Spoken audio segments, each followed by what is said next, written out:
Welcome back to Season 2 of the Discount Property Investor Podcast. Our mission is to share with you what we have learned from our experience and the experience of others to help you make more money investing like a pro. We want to teach you how to create wealth by investing in real estate the Discount Property Investor way. Make sure you never miss an episode and download the Discount Property Investor app in Google Play or iTunes today.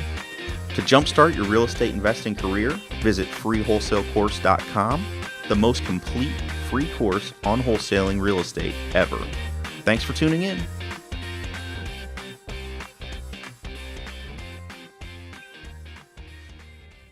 All right, guys, welcome back to the Discount Property Investor Podcast. I'm your host, David Dodge, co-host Mike Slane. Hey, guys. Thanks for Mike. joining us. How we doing today, man? Good morning. Dave, good morning. I'm doing great. Hey, actually haven't had my coffee, but I'm all jacked up on Monster. You want to share mine? I'm all jacked up on Monster Energy drink, so I'm good. Got some Monster. I love it. Oh, yeah. I love it. Well, hey, guys, thanks for joining us today. Today's episode is going to be on Bandit Signs. Me and Mike's company uses Bandit Signs. Probably not as much as we should. However, in the last week, we got about 500 of them out, maybe a little less, 450 of them in a week's time, which was a great week. Well, it's kind of funny because, we used to rely pretty heavily on Bandit Signs, and we just stopped. I don't know if we got lazy or what. We had kind of a guy that was putting them out for us pretty regularly, and he got tired of doing it, I guess, and just stopped. And then we were hunting for people to help us put them out, and neither one of us would get off of our lazy butts and do it. Mm-hmm.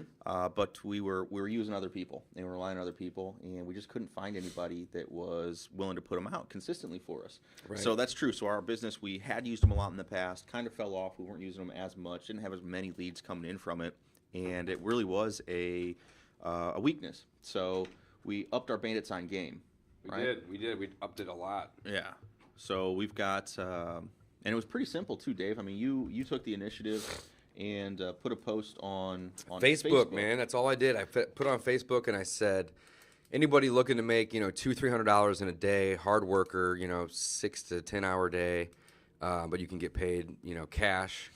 And basically what I had told them on the ad was kind of simple because I wanted them to reach out. But then when they reached out, I just said, yeah, I'm willing to pay $2 a sign, which is a little high. And I even bonused them if they got 100 out in a week's time. I said, I'll give you $250 per sign. So you do 100 of them, that's $250. You do 200 of them, that's $500. You do 50 of them, that'd be $100. So just depending on the number was the way we did it. Right. And so I guess before I was posting on Craigslist, like trying to find people, hey, help putting out signs. Yeah. And it wasn't working. So for whatever reason, Facebook, the fact that you know the person. What is a Bandit Sign? Let's start there. Helped big time. Sure. Yeah, it did.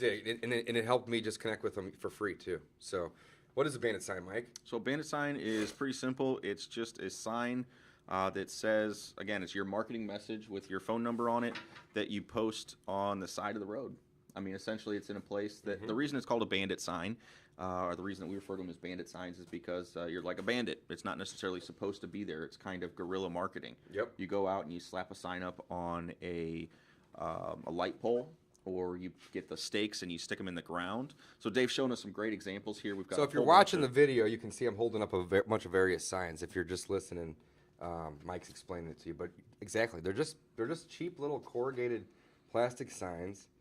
They come in various sizes, colors, shapes, probably even. You can have them pre-printed with your info on them, or you can just create your own. So we're going to show you guys both today. So this is probably the 4th or 5th example that I got here. I think I got one more that we've used as well too, or that I've got from. Right. So again, and that's people will ask you, like, which color's the best for the Bandit sign? Do you buy the yellow signs or the white signs? Do you put black writing on it or red writing on it? So again, that was kind of what Dave was just showing everybody, is a whole bunch of different variations on it. And we test them, and we put up tons and tons of them. And we probably put up thousands of Bandit signs over the time we've been together. Absolutely. Thousands. I think over, what was it, last week you said we put up about 500. The guy that, when I placed this order recently, it was over 1,000, which is, we don't usually spend that much at a time, but we did on this newest order. And one of the customer service reps, we buy them at, Signs on the Cheap? Mm-hmm. I think it's signsonthecheap.com is where we buy them. But there's tons of places. Go online and search Bandit Sign. And you can find, tons of sites that sell them. But anyway, he pinged me, or he called me up and just said, hey, my system notified me that you just spent over $1,000. I can give you a really good discount if you guys intend to spend over $10,000 a year. And I said, whoa, I don't know if we're going to spend $10,000 a year, but if that's the only marketing you're doing in your market, then I can easily see how you could spend $10,000 a year on Bandit Signs. No problem at all. But I still got that special price. Depending. Good. I was gonna say depending on the discount. Hell, I said, hey man, I'm gonna probably spend about 7 or 8, not 10, but I'd love to get the discount. Yeah. What can you do for me? And he's like 10, no worries. Yeah, he said, oh, we can cut you down like 25% or something. Yeah, we'll do a big discount. We'll do it next month. Signs on the Cheap is where we go, guys. But again, there's plenty of places online to find them. Now let's talk about how we do it, Mike. So basically, we buy them. Now you can buy them two different ways. Obviously, different shapes, different colors, different sizes. You can buy pre-printed signs like the ones I'm holding in my hand right here, or you can buy. And we typically don't buy double-sided. You can buy double-sided signs. We typically don't. Why don't we not buy double-sided, Mike? 2 reasons. One, it's more expensive to print on both sides of the sign. So again, there's a cost factor involved. And the second reason is when you put the sign out on and you throw it up on in the middle of an intersection or whatever on a sunny day, you can see through the signs. That's such a great point, Mike. Plastic, I love that you brought that up. So you can't read either side as well. So again, you may be able to market both directions of that intersection, but it's so much harder to see. It's so much harder to see. The sun bleeds right through. Right, and we're going into the spring or the summer now, and again, the sun just beats them up. So again, one-sided signs are the best cost, and again, you can actually read the message. Yeah, they're cheaper on the one side. And then I didn't know that they did this. So then here's signs that we just bought. So right now, and this is going to change by time of year and a couple other factors, but right now they have like a 6-week queue. Is the right word. From the time that you order to the time that it even hits production, and then they'll mail a couple days later. So you're looking at 6, 7, maybe even 8 weeks right now, because this is high season. I mean, it's late April right now when we're recording this. So so the other time the printed signs is what I'm getting at. They take a long time, but you can buy these blank signs, and I didn't even know that they did this until just this last order. But one side white, one side yellow, which is the stupidest thing. Yeah, but I didn't know they did either. If you did both sides yellow or both sides, I guess white would be cheapest. But if you do yellow, they now do. Dude, that is crazy. Yeah, it's stupid. I don't know why they would even waste their time with it. But long story short, we buy these because we can get them quick. I ordered these signs maybe 7 or 8 days ago at most, so maybe a week's time from order to actually receiving it. And again, as Mike said, 2 ways that we put these signs in the ground or out. One is we use these metal stakes right here, and these metal stakes basically just go in the sign, in the middle of the sign. So there's little holes in here, and if you line them up, so those people that are listening and not watching, I'm just placing the stake in the sign. You do both sides, and you step on it, and you stick it right in the ground. The other way that we use these signs is, as Mike stated, on telephone poles. You basically just take a hammer and a roofer's nail. And Mike, we found these roofer's nails that have the metal. Mm-hmm. And so these are way better than the other kind that are cheaper. So they're kind of hard to find, actually. They are. The roofer's nails. The roofer nail with a metal cap it was a challenge to find, but again, I mean, maybe it's easier in your area, but Lowe's and Home Depot, the big box stores, they didn't have them. So we went to Menards, and we found, there they are, steel cap masonry, 1.5 inch is the best ones that we've used. Okay, so why? Why do you want... Well, you don't need them to be any longer than that, let's say that, because, it's just, it's not going to do much after 1.5 inches. Any shorter than that, you're risking the nail coming out. So that's why we use that length, and we use the steel cap ones because once they're in, I wish I had something to nail it into right now, but once they're in, the sign and the telephone pole, the metal helps support the sign and hold it tied up against it. Plastic seems to break if it gets windy, but it holds the sign up in outdoor conditions, in windy conditions, rainy conditions. It just keeps the sign from falling off the pole. So it keeps the sign from falling off the pole, and it also makes it very hard for somebody else to knock it off the pole. That's a good point, too. So, I mean, somebody has to actually go up there and physically cut it down. So the steel cap, again, protects your sign, keeps it from being taken down quickly or easily by your competitors or something else. So all you need is either a hammer and nails, and we just bought a 50-pound box of these nails because they're hard to find. So I recommend going on Menards.com and just typing in the SKU that we look at the picture I put up. But a hammer and nails is one way to do it. Stakes is the other way to do it. I have seen people use zip ties, but it's hard to find big enough zip ties. Well, you can zip tie 2 zip ties together and Or stuff. 5 and, or yeah, 9, whatever. but then it's just a pain. It's more work. This is the easiest way. Now, one thing that we also have, this is just a regular hammer, obviously, but there is another product that we've used in the past called Bandit Sign Hammer. We actually own 3 of them. None of them are in our office today for this recording. We can't endorse it because remember last time we tried to order one, we had a little issue. So yeah, that's a great point. Customer service wasn't the best. Sorry, guys. So Yeah. we're not going to endorse that product. But there's other type of hammers out there. It's not just that website, for example. Yeah, exactly. You can find Go in and type Bandit Sign Hammer into Google, and basically it's a hammer on a pole. The pole is maybe 3 feet, 3.5 feet long, made of PVC, and then on top it's a big piece of steel. But the way that they did it is brilliant. So it's got these little metal hooks on it that you can put your nails in on both sides. You can do 2 nails, and then on the other sides it just has hammers. So you can put your sign on the pole, and then go up to a telephone pole, and basically however tall you are plus your arm length plus 4 feet. So you can get these signs up off the ground 9, 10, 11 feet, which is great because it prevents them from coming down. Or basically, it's just you can use a hand stapler too. So I just googled something because I knew it was one of my more popular videos back when I first started. Yeah. So back it looks like I posted October 2013. So I just googled real quick Bandit Sign stapler, and I'm the second one on there. It's how to make a Bandit Sign stapler. So this is kind of a very cheap way. Basically, we took a PVC pipe and you throw a hammer stapler into it. Yep. Those hammer staplers are fun. They're cool. I like playing with those things. So again, it's another way. It doesn't keep the signs up there as well. So again, I'd pump about 4 or 5 staples into it if you're going to do it that way. Yeah, but it's that's a a good very, point. very inexpensive way You do need to use multiple staples though. to create a Bandit Sign hammer that's going to get them up much higher. So again, just Google it. And again, if you find the Slain Properties one, that was one of my first videos out there. So. Yeah, a lot of ways to do it. Right. We recommend the nails though. That's The nails that's are the definitely best, the way to go. and use and get them high up on the pole because, as Mike said, some people's job is to go take these things down. And your competitors. There's a lot of people that just have a very scarcity mindset, and they're going to take other people's down. They're going to deface yours, and that's just the name of the game. Unfortunately, we don't endorse it. We don't do it.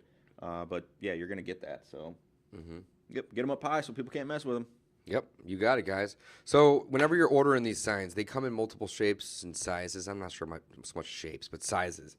And an easy way to maximize your cost is to do this. So buy blank signs, and again, they're going to come faster in the mail. You can get white, you can get yellow, doesn't really matter. But get what size is this, Mike? 18? I think it's 24 by 30 or 18 by 30. I think it's 18 by 24 maybe, or it could be 30, but it doesn't matter. Get the larger signs. And then what you can do is you can cut these signs in half, like I'm going to do here. And we didn't have our straight blade, so it's a lot easier if you just put it on a table. Because they're ridged or corrugated, you can follow the line straight down. So it'll look a little cleaner than my little cut, Right. but it doesn't matter, guys. Super easy to snip in half. Super simple. So then Dave, now you have, you just basically doubled your sign. What? Yep. Yeah, he just made 2 signs out of one. Two signs out of one. It's kind of funny how simple stuff like that saves you half your money right there. I mean, you literally just doubled your marketing bang for the buck. Well, also, if you think about it too, if you put the sign this way, this would be vertical, I guess, versus horizontal.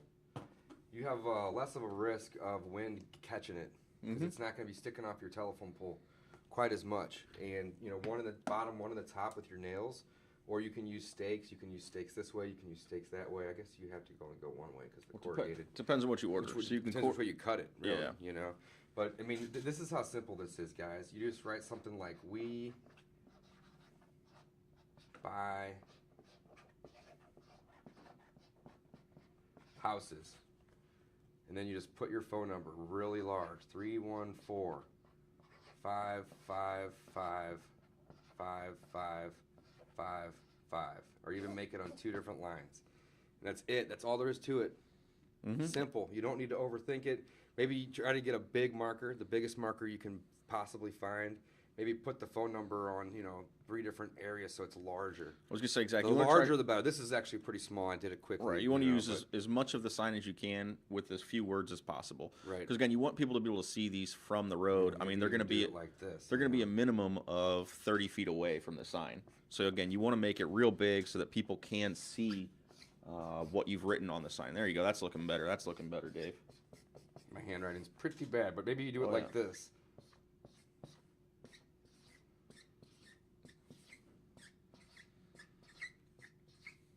This is good airtime we filled here. Something like that. Squeak, Just squeak, simple, squeak. guys, but don't overthink it. But that way you can have 2 nails in it. It's narrower, and it won't blow off the pole as much too. You basically you're doubling your cost per, or halving your cost per sign when you do it that way too. So there's really no right or wrong way to do it. That's one thing that I want to really stress is that when I first started in this business, I had analysis paralysis with everything, and that's why we created the free wholesale course, guys. Just it takes the overthinking out of it. This business is so simple. I think the last episode we recorded was with one of our students that has done 6-7 deals, made 30 grand in the last 3 months. 30 grand. And there's really it's funny because I didn't really teach him all that much. I just guided him and made him and just said, this is simple. Just do this, do this, do this, do this. Don't try to do 8 things at once, And putting out Bandit Signs is one way to do some quick and easy marketing, get that phone ringing, and he's crushing it now. So Yeah, very again, simple. Think about what 30 grand in the next 3 months means to you in your life. What could that? That could change everyone's 10 life. grand a month, and I know who you're talking about. It's not like it's a super full-time thing for him at this point either. No. So 10 grand a month that's a lot of money, guys. It's a ton of money. For doing something as simple as writing on some signs, throwing them out there, taking a few phone calls, and flipping properties. Flipping some properties. That's right. Yeah. So let's talk about a couple more things with Bandit Signs, if you don't All mind, right. real Yeah, quick, let's do Mike. it. Let's talk about the legality of it. Sure. So from what the impression that I have on Bandit Signs is they're not necessarily illegal, but they're also not really legal. It's more like it's frowned upon to put them out, especially if you're marketing for a business. If you're just like posting or putting them out for like lost dog or garage sale, I don't think that's has as much of an issue with municipalities. But it's city by city, municipality by municipality. In St. Louis, In absolutely. St. Louis. So everywhere you're at, it's going to change. So with that being said, we use Google Voice for the phone numbers on there, and it just prevents a lot of unnecessary arguing or. Okay, so it's called a bandit sign for a reason. Yeah, they technically aren't. A lot of counties don't want them up because again they literally. Again, it's frowned upon. I don't think there's really a law in the books that says that you can't do it though. Maybe there are in certain places, but Yeah. Anyways, they do fine people for putting them up. So that's why Dave is talking about using a Google Voice number.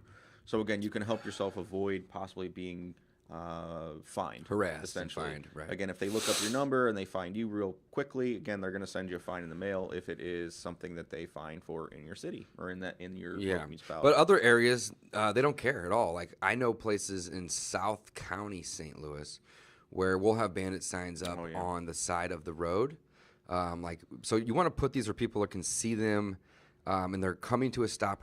So obviously we choose intersections, we choose exit ramps of highways, basically, and even near drive-throughs of restaurants if there's telephone poles in the area. I mean, basically, anytime someone's going to be in their car stopped that can call the number real quick or take a picture of the sign is the point. You don't want to put this on the side of a road that's going 40 miles an hour. That's a complete waste of a sign and marketing efforts, time, money, you name it, because unless somebody wants to pull over, they're not going to see it.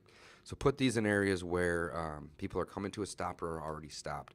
But the point of my little thing here was there's some places in town where we'll put these at exit ramps off of the highway just outside of the city. And the city workers will take the signs down, mow the grass, and then put the signs back up if they're in stakes. Like they just truly don't care. And they won't take them. They'll put them back.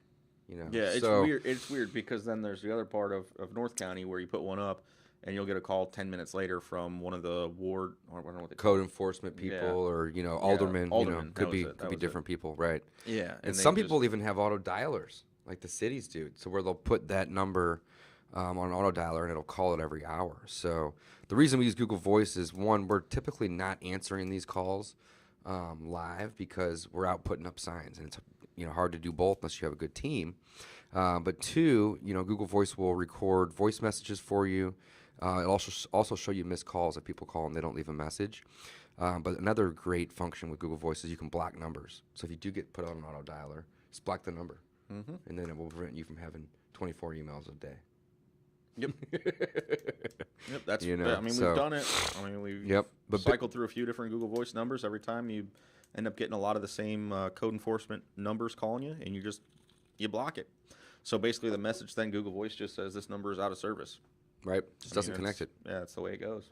So, but Bandit Signs, guys, are a cheap and easy way to get started.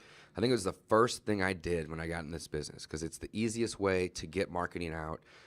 Direct mail's great, but it takes time. Sometimes it could take 14 days for the mail to drop unless you pay more for, a higher class of mail. Bandit Signs are great. Not only can you get these delivered with print or without print, but you can buy them locally sometimes at sign shops. You may pay a little bit more than getting them from a wholesaler online.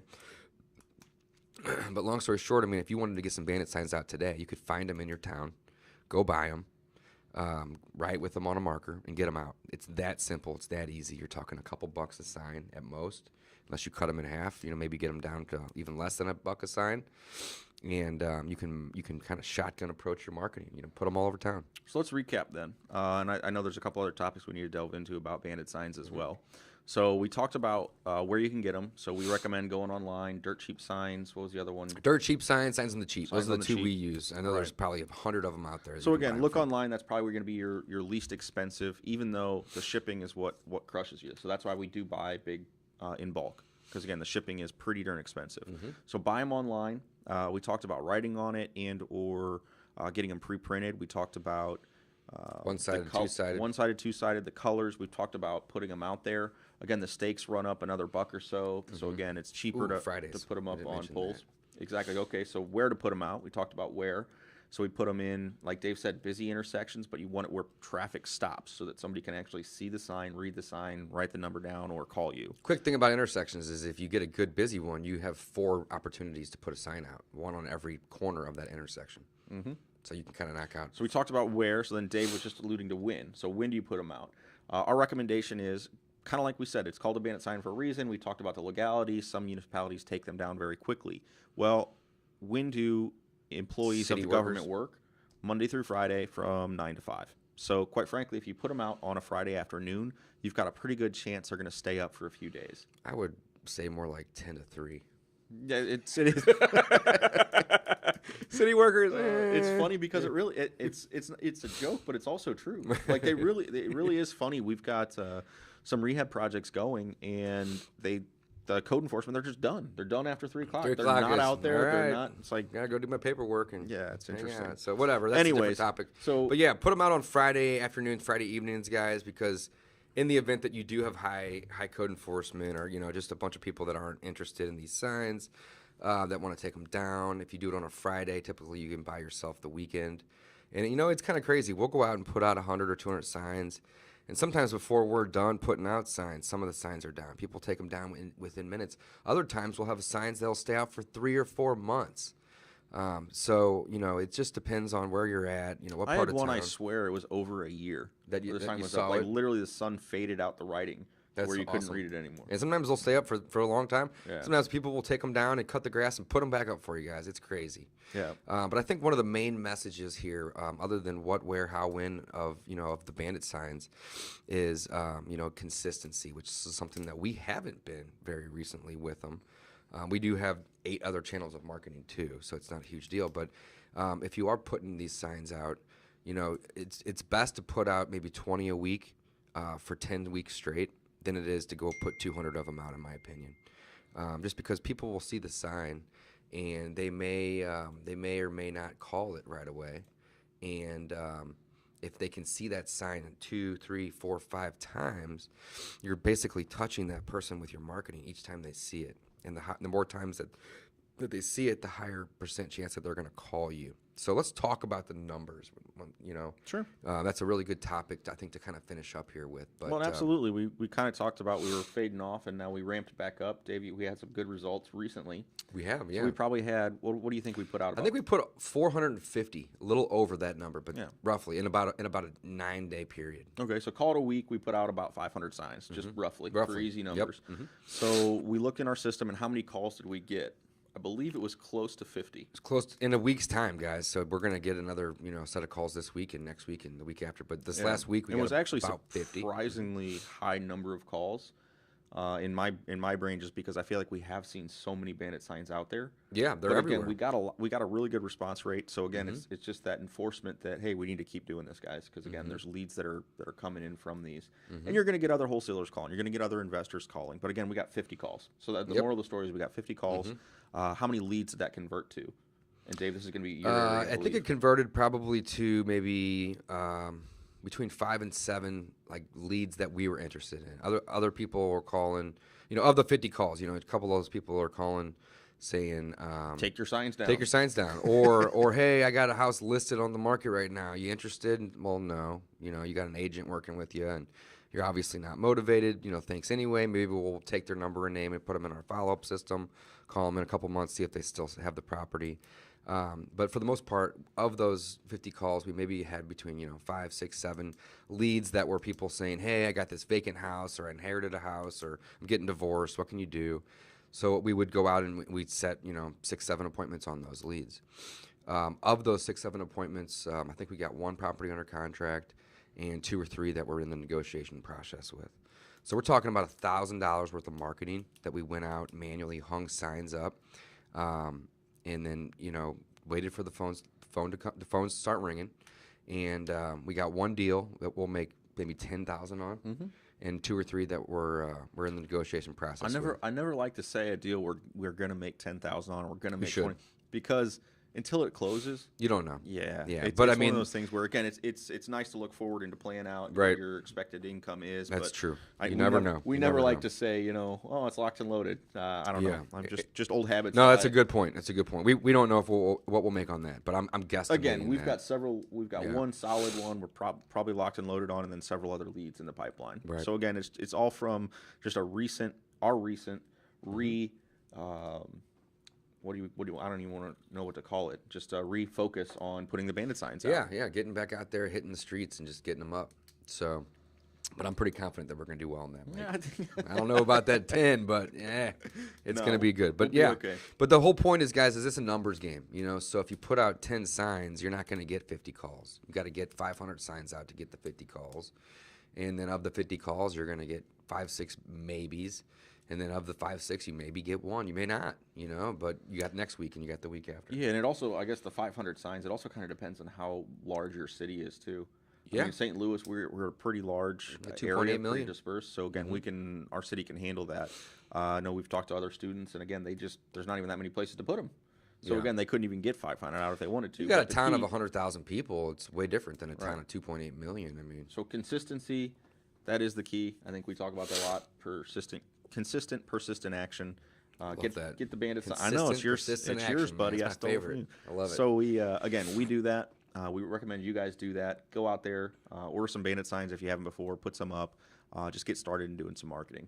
I agree. I think it's great way to get started. It's an inexpensive way to get started, and it's an effective approach to getting the phone to ring. So get out there and do it, guys. Thanks for listening to this episode about Bandit signs. And Mike, you got a quotable quote? I don't have any quotes today. Have any quotes today? No. Consistent, persistent action, guys. Let's use that. Keep the marketing going. If you're new to the game, this is the easiest and simplest and most cost-effective way to get in the game. Thanks for listening, guys. Have a great day.